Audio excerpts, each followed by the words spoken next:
Thank you, Pradeep, for that really You're gorgeous most film. welcome. No, really. What I'm going to do is, I always believe that if someone has expressed something far more eloquently than what you have to say, better expressed through their words. So I'm just going to read a few lines of anthropologist Nafis Hassan and what he wrote about your film in the news portal, and then we can start with the discussion. He says, in addition to portraying a complex social setup, Yodo, the film, also finds a new, more fluid way to imagine Shillong. Not as a city of rigidity contesting identities, but compatibly different and often nebulous ones. The aesthetics of the film cannot be divested from the politics from its politics, even when the film is not overtly ideological. And when I was watching your film, this is exactly, I watched it twice. I watched it once before and I was again watching it as revision today. This is what I was left with, right? So what your film is doing through this market is a world of different kinds of people, different kinds of identities, and to put it simply, how they coexist with each other. Because very often, especially about some parts of India, and when you hear about Meghalaya, and also Shillong, in media narrative, there's a certain way it's represented, which is seen through the prism of only conflict, and why ethnic, linguistic, and otherwise. And while that may exist, this is another way of also seeing the world. So could you start with what made you make this film and what the process was, and to set it in the market? Hi everyone. First and foremost, I truly an honor to be a part of this festival. Thank you for having us here, and thanks to all of you who have come to watch the film.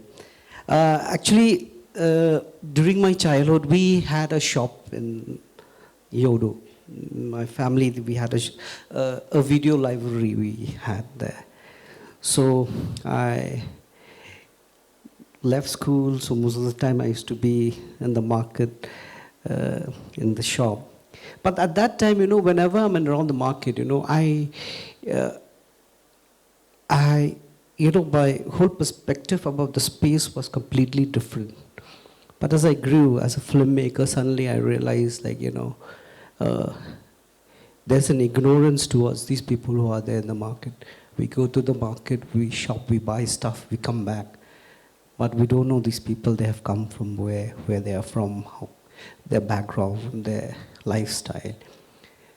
So after Unata, I was exploring the market for something else, and suddenly I came across that, in every lane of this market there are stories hidden. I think I can make 10 more Yodo now. There's so much stories in it. So started exploring the market, started to understand the people. Then later on I realized, for me, more than the market, the important thing is the people in the market, telling their stories. There are people who stays in the market. Telling their stories is very important, because most of the people, we don't know about what I have shown in the film. If you talk about Mike or you talk about Priya, most of the characters in the film are actually from the market. It's stories of some people from that market. And then later on I realized as like everyone used to talk about it or say about it after watching the film, for me what was more important is, wherever I take this film, I've realized one thing. When it was screened in South Korea, when it was screened in Russia, I realized one thing: the human emotions is the same actually. Everywhere is the same. It's just the perspective of looking into it, it's different. I feel like all of you have seen the film now. Whenever you visit Shillong, go to the market, I think you'll discover lots of stories out of it. That's why the whole idea came. And now the idea of Yodo, it doesn't end here. So what I'm planning to do is, next year, I just told Subasri also, I'm making a prequel of this film now. And not a sequel, but a prequel, like how did Hep came here, what was Mike before he became a person who used to clean toilets. So I'm doing a prequel of this film next year, because there's so many stories that, in the market that we can tell about. Yeah. Thank you. All the best with the film, and I hope you can screen it here. Yeah. One of the things that I was very moved by in your film is this idea of family. and not family in the way we understand it biologically through blood, but family as a community through building lived relations. And you see the different people in your film, right? It's primarily seen through Mike. Mike's relationship with Priya, or with Hep, or with Lamar, right? And it also opens out the possibility for us to imagine different ways of being. If you could just talk to me about the process, that you said that many of these people are real, or rather you kind of know them, Mike or Priya. And how did you encounter them, and how did you end up bringing them to life in your script? No, but actually, while I was started working on the script, when I was just following Mike's character, I happened to meet this woman, Priya, but her name was not Priya actually. When I met her, you know, while writing, in the process of writing, I realized that I had 10 different stories. For me, bringing and weaving them and knitting them together in one story, you know, it was, yes, it was a difficult task initially, but later on I realized that if I crack this is going to create a different kind of feel to the film. Like, you know, as you're talking about, biologically they're not born as a family, but it became one. Like, you know, they became one.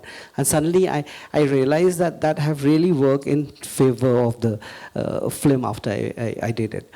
As per the, if you talk about the person, Lamare, you know, the person is still there in the market till now.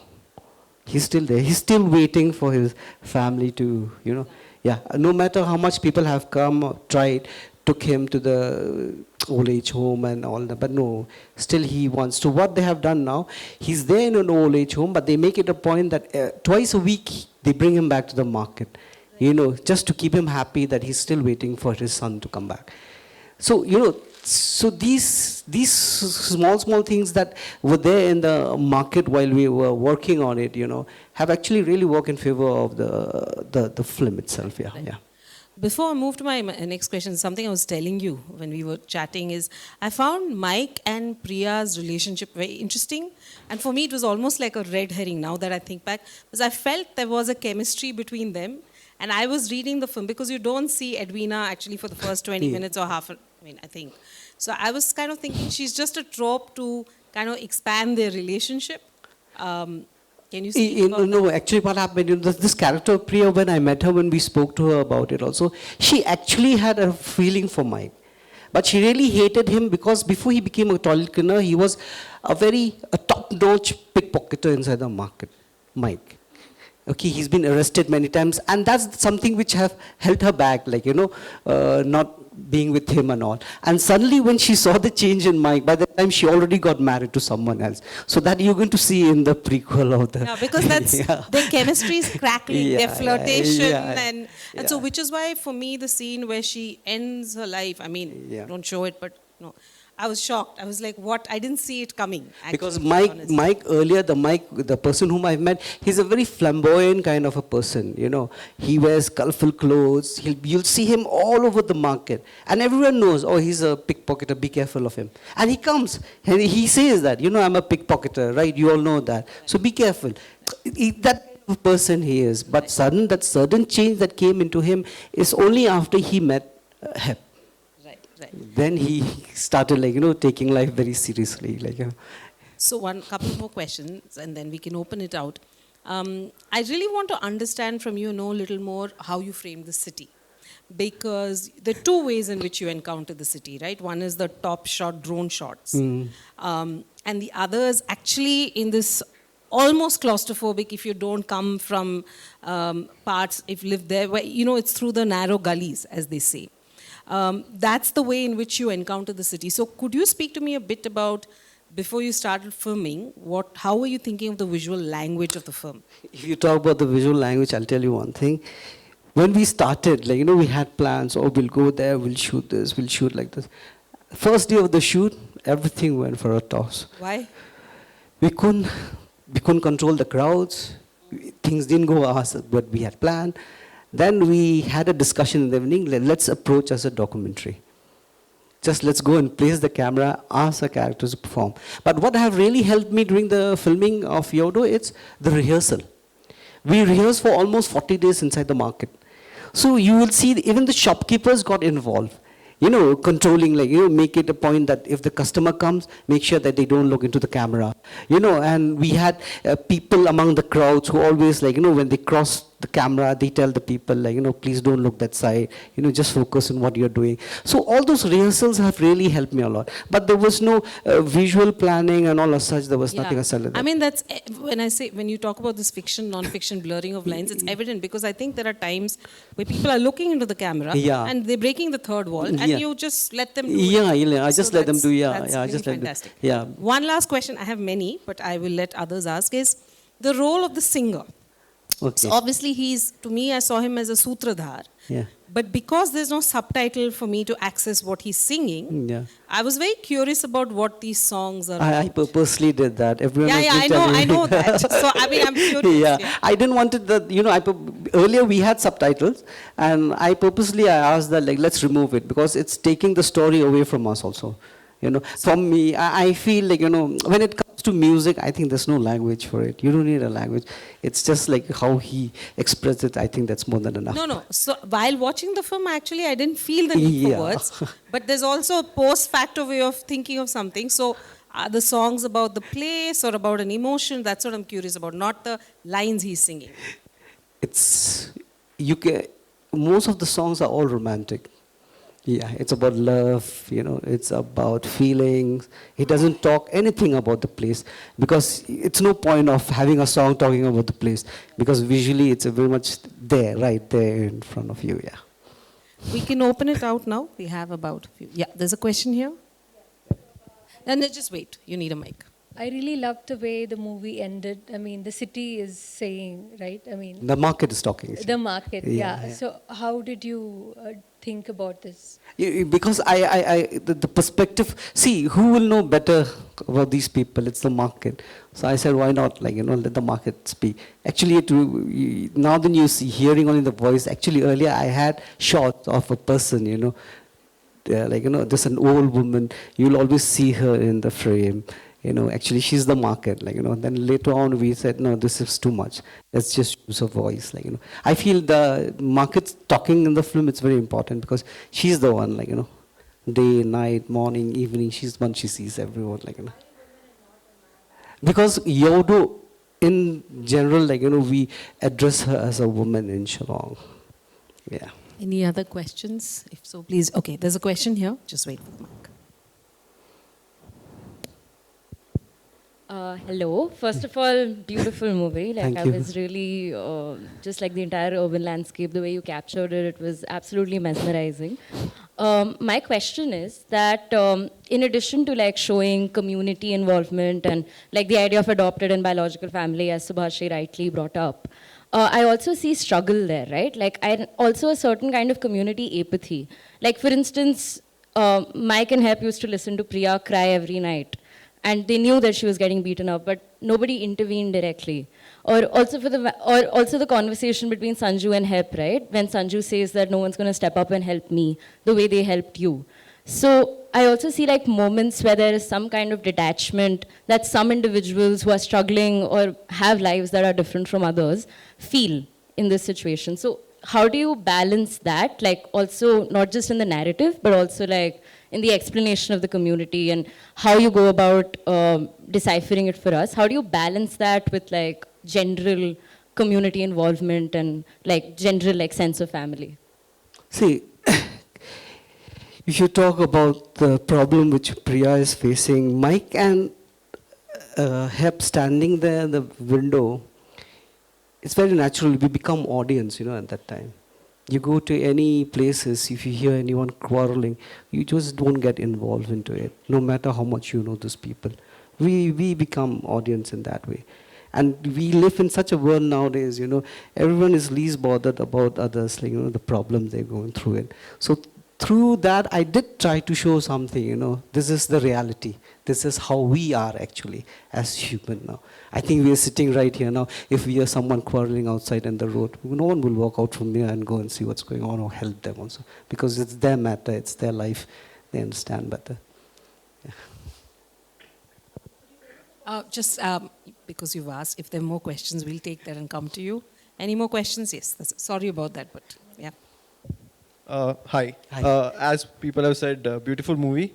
I really like the, the theme of dreams that was interwoven inside the entire movie, right?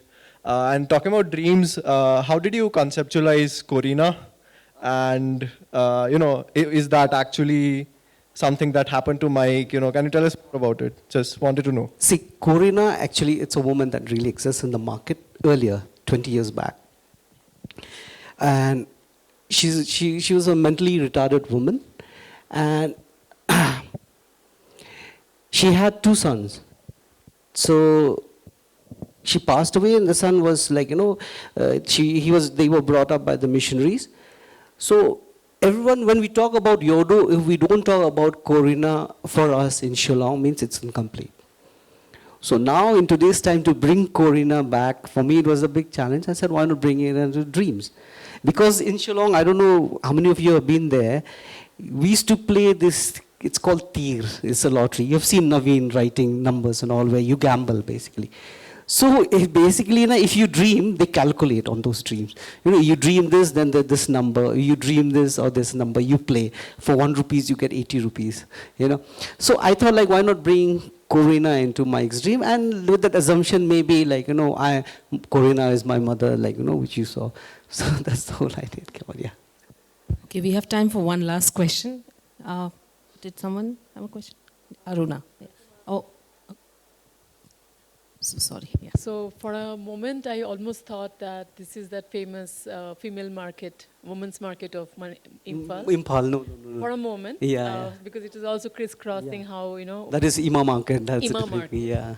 But then quickly I understand the moment I heard Kuble and all that, I realized that it is. Shillong, yeah. So my curiosity is about the ritual or the dance that happened. Can you please tell us about that? See, that happens once a year in the market. They have this ritual. It's just like, it's a kind of celebrations. It's a kind of, you can say, like, where they have this kind of a puja part for, the betterment of the market, for flourishing the business that should flourish for every people. So they have this, like, they celebrate this once a year. And this has been going on from the last 100 years, like, this celebration do happen every year. But what you saw in film, it's completely an enactment, because we were not allowed to shoot the real ritual. So we had to enact the whole thing, like, but giving the feel that it should look like a documentary also at the same time, yeah. In this one, they say it's Leanium in Yodo, like, yeah. Okay, there was a question there. You have a couple of minutes more. Somebody had a question there.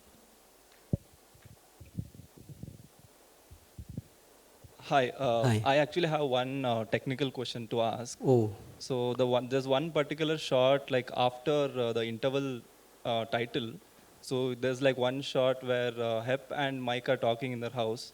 So you do like a front follow of Mike walking towards the window, and the camera kind of like goes outside the window. Yeah, so I just wanted to know like where the operator was standing and what camera and lens system you used on that. It's actually a question to the DP, but like right now you are here, so I thought of asking you. See, we were shooting with a very small camera. I was just talking outside also, like, I shot the whole film with the pocket cinema, the Black Magic, and I had used GH5 also in some portion. So we had 2 operator in it. So we had the camera and the operator, then he passed it to the other operator who was standing outside the window. Then the operator who was outside the window, it was kind of a ladder. Then he just stood, he went up a little bit for that moment to give a feel of a crane. Because we were shooting on the 4th floor of a building, the whole set, so it was difficult, yeah. Right. Okay, on that note, thank you so much. So Pradip is here, so for those who have more questions, do have a chat with him. Thank you so Yeah, much. thank you for so bringing much, your thank you film. so much, thank you. And we hope your next film all the very best for it. And Thank we you hope so we much. can screen it Yeah, at the festival. thank you so much. Thank you so much, everyone. Thank you.